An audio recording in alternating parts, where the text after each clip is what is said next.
Task 2. You are going to interpret the following speech into Chinese. This is a warm-up segment.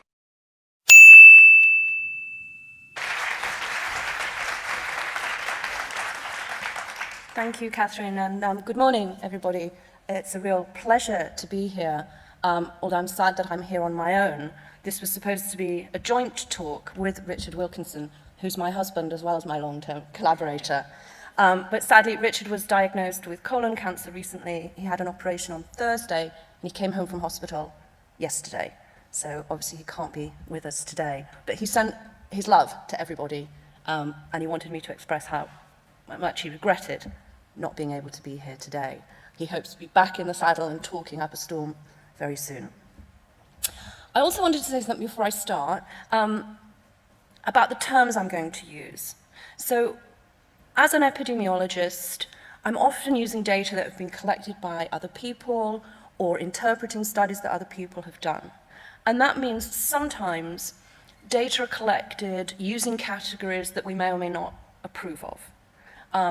Richard and I were delighted to see the publication of the Power Threat Meaning Framework and the discussion that that raises about how we categorize different kinds of mental states.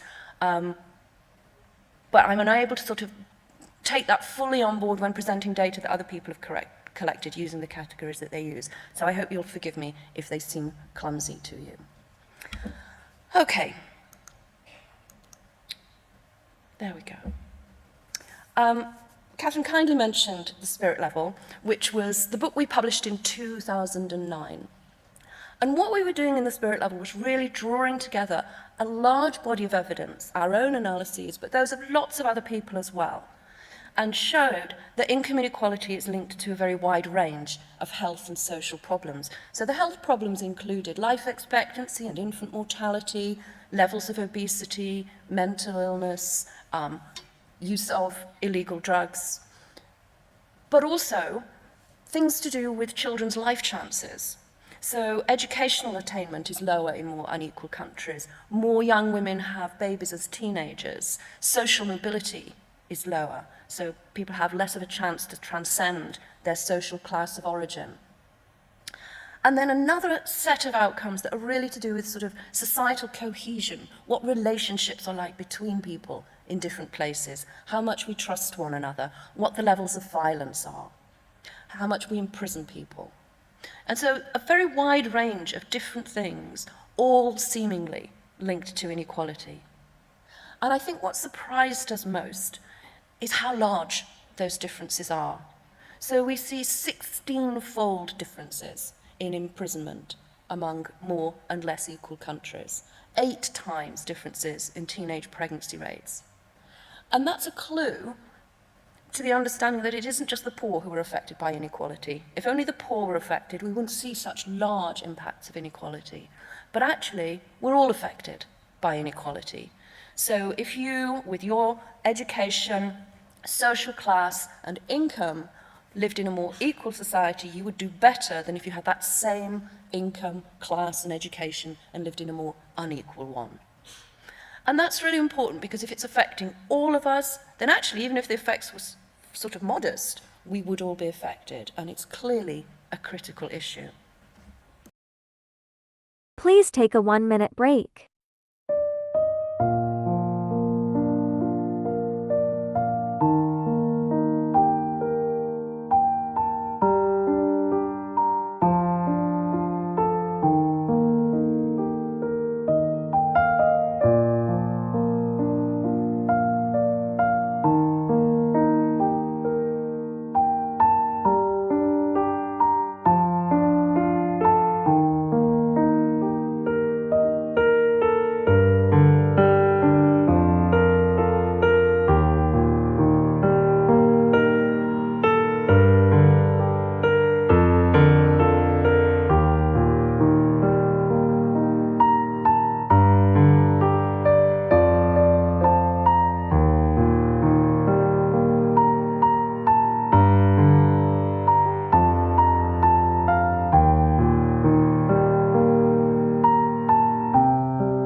Now, please continue interpreting.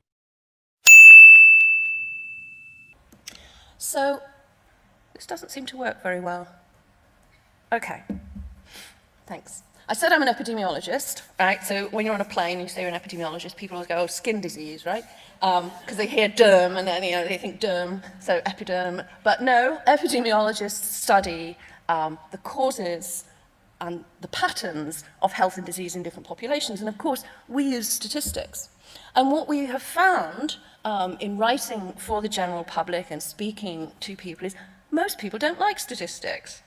Now, they're our bread and butter. I'm quite happy to go to bed reading the Data Graphics Manual. It's really interesting. But most people don't like statistics. And in publishing, there's this idea that if you put an equation in a book, you will lose 10,000 readers. Now, Stephen Hawking ignored that, and he put 1 in his brief history of time, E = mc squared.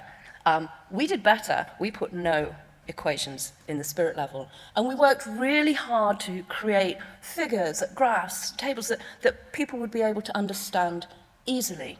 But then we found this one on Google Images. And it's better than anything we've ever produced, really. Richard says it encapsulates about 40 years of hard intellectual labor. And if you can understand this one, then you can understand everything that we have to say. So I am going to be showing you lots of charts, but this is really all that they are about. So, this is our index of health and social problems. This is probably the central figure from that earlier book. Up on the list there, you can see all the things I mentioned previously that we are linking to inequality. We put them all together into one index of health and social problems and plotted that against the level of inequality in rich, developed countries. And it's an extremely close correlation. The more unequal you are, the more health and social problems you have. UK, Portugal, and USA at the top. The more equal you are, Japan and the Scandinavian countries at the bottom left, the fewer of those problems you have. And so we've been trying to sort of understand why it is that inequality has those profound effects across so many domains. How does it get under the skin, into our minds, affecting the way we think and the way we feel and the way we behave? And we're sort of also trying at the same time to understand why, with our current levels of material well-being, there is so much distress in society. Why doesn't life look like this? Okay, shiny, happy people, connected to one another, living fulfilling lives. This is actually an ad for a Californian psychotherapy clinic. So they may not be as happy as they look. But this is sort of how we feel we ought to be in the world, how we ought to present ourselves. In reality, life looks more like this. So this photo was taken outside Oxford Street Tube Station. People are going to work, it's a morning. So they're all employed, they're all young, they're probably physically healthy, but they are miserable. They are distressed, some of them look angry, some of them look sad, nobody's connected to anybody at all. And we know that we have unacceptably high levels of mental ill health and distress in this country. So in 2018, the Mental Health Foundation reported that 74% of adults and more than 80% of young people felt so stressed that they were overwhelmed or unable to cope sometime in the past year. And around a third of adults had had suicidal feelings as a result of stress. 16% had self-harmed, almost 30% of our young people. These are shocking numbers. These should be headline news all the time, really. These levels of distress, anxiety, and stress are unacceptable in a modern society where really we should be trying to foster the well-being of everybody. How has this happened? How has it become so bad?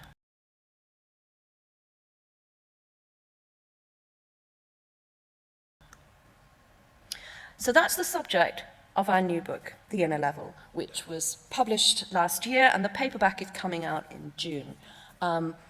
And in that book, we really look at how income inequality undermines feelings of self-worth and damages mental health. And that's what I'm going to focus on for the rest of my talk.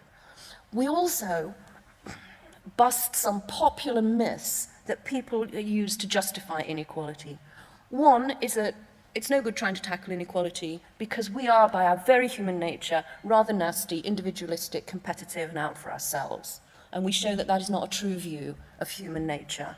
Quite the opposite. We are exceptionally good at being empathetic, reciprocal, caring, sharing, compassionate, and empathic. Some people also think that the inequalities we have are just a result of a sort of natural sorting of talent and capability and willingness to work hard. That the rich are rich because they're cleverer than the rest of us and they work harder. And we show how, unfortunately, that's not true. And in fact, people's capabilities are shaped by inequality and not the other way around. We also spend a lot of time in the book talking about how we can tackle inequality and why we have to do so if we're going to make the transition to sustainable well-being. But those two bottom bullet points, I'm going to leave them for now. We can come back to them in question time if anybody would like to have those discussions. And I'm going to try and leave a lot of time for questions so we can have some more interaction.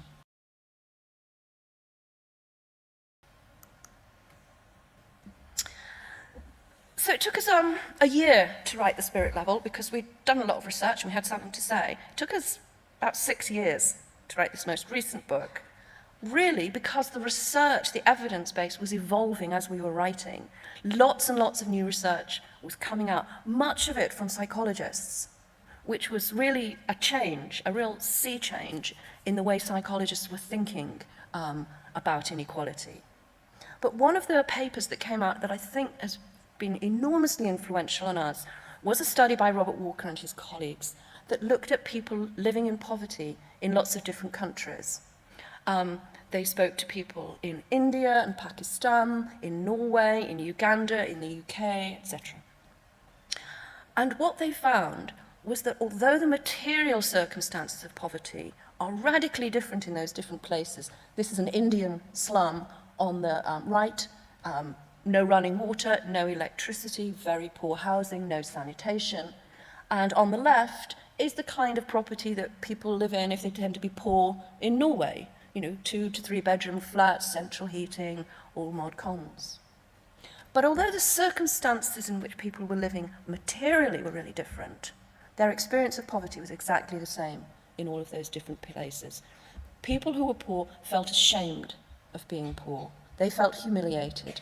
They felt that they had worked hard to try and escape poverty, but they hadn't been able to do so. They felt ashamed that they couldn't provide for their children. Children felt ashamed in school of their poverty. Some men reported taking out that shame and humiliation on their wives and partners in violence. So a very common feeling across all of those different contexts that to be near the bottom of society produces shame and humiliation. And that shows us that it's relative income that matters. It's not the absolute amount of stuff you have. It's where your income places you in relation to the rest of society. And what inequality does is, in effect, it makes the social ladder steeper and the rungs further apart. So it feels even worse to be at the bottom, but it doesn't feel great to be just below the top either. And the social distances between people make human relationships more difficult.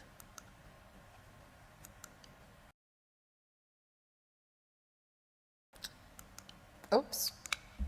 I liked your little film earlier for your society and the comment about how psychologists have helped advertisers sell things better. That is very true. Here is a Louis Vuitton rubbish bag. So if you want to show that you are a better class of person than others, you can put out your rubbish in a designer trash bag. And it is another consequence of the ladder being steeper and the rungs further apart, that what we have, we tend to think displays what we are worth. So it's as if our stuff declares us to be either a first-class citizen or a second-class person, or worse. And so advertising feeds on that and creates more stress and more consumerism in more unequal societies. Right, so here was the pattern of mental illness in relation to inequality from our 2009 book. So people used to think that it was really difficult to compare levels of mental illness in different places because systems for accessing treatment, systems of diagnosis are very different. The cultural context of declaring somebody to be mentally ill can really differ. But the World Health Organization wanted to know how the prevalence of mental illness varied from place to place. So they did large surveys of random samples of the population using diagnostic interview schedules. So people not being asked if they'd gone to the doctor or been treated for a mental illness, but being asked about their symptoms, and then those symptoms being clustered together. In the more equal countries, fewer than 1 in 10 adults have had some kind of mental illness in the past year, but it's 23% in the UK and 26%, so more than 1 in 4 in the USA. And when we first published this, a psychiatrist wrote in response to, we published it in the British Journal of Psychiatry, and said he felt we were completely wrong, that these levels of mental illness were unrealistic, that people's normal experiences of distress or anxiety were being pathologized. And did we really think that 23% of the UK population were experiencing mental illness in a given year? And I sort of thought about that for a bit, and I thought of myself and my family and my friends and my colleagues, and I thought, I think it's a bit low, actually. And anyway, the point is that it's different in different places. It's not really important whether that 23% should actually be 26% or 22%. The real crux of the matter is, why is it so different from Belgium?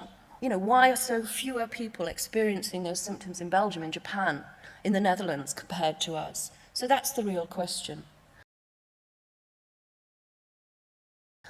And an analogy we like to use for trying to understand this is a hurdle race. So if you want to know who wins the race, then you would look at individual differences, maybe in height, training, skill. But if you want to know how many hurdles fall over in a given race, then you want to know about the height of the hurdles. You want to know about the context of the race and not the individual differences. And so this is what we're trying to do. We're trying to understand what is it about some societies that increases levels of stress and distress to such levels that we get the pattern I showed you in the previous graph.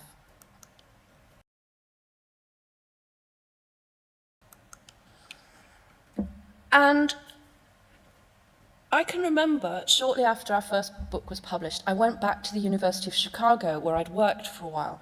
And the University of Chicago is quite a snooty place. It describes itself as the Ivy League of the Midwest. And it likes to claim that it's had more Nobel laureates than any other university. But they count anybody who even just came and visited and gave a seminar, But they're sort of ruthless with speakers, so you go to speak there and you're lucky if you get through 2 or 3 slides before they start. So I went back there and I said, I've been in the UK for a while, so please be gentle with me, to my former colleagues, but of course they weren't. And at the end of our talk, they said, well, you're theorizing that it's anxieties about status that underpin the patterns that you're showing, but you haven't shown us, and it was true, we hadn't. We were making inferences about status anxiety based on the data we had and then based on some human and animal experiments, but we hadn't shown it empirically. And now, thankfully, somebody has. So these data come from Late and Whelan, colleagues in Ireland, and they looked at levels of status anxiety in European countries. And they looked at it across the income distribution. So on the left are the poorest tenth of the population, and on the right, the richest tenth. And if you look at all 3 lines, you can see that people are more worried about their status if they're poorer than if they're richer, as we would expect. But the top line is for countries with high levels of inequality, the bottom line, countries with low levels of inequality, and everybody in a more unequal country experiences more status anxiety. So this was a lovely confirmation of what we had been, we call it hypothesizing, other people might call it guessing or speculating about, but a really nice confirmation. And so this, we think, is the link between the experience of inequality and the different kinds of mental health outcomes we see.